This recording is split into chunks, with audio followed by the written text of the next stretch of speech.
Hey, my great students, how are you doing?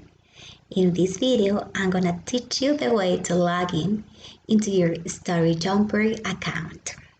Let's get started. First of all, you should type in your browser storyjumper.com. Enter. Secondly, you will click on here, login. Login because I already created your account as a teacher. Then you will have to type your username. Remember that I sent it to you in a message by Classnet. This one begins with S, student 13. My daughter's name begins with G and her last name with P. You will remind yours. Then you have to type the password, which is imagination.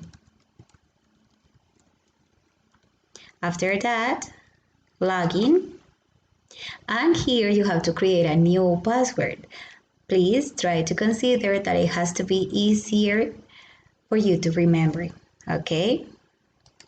Let's see. In this case, I will select this one, and then you have to confirm. Submit. And there you go, you are in your account. Here, what I want you to do is that you explore this website.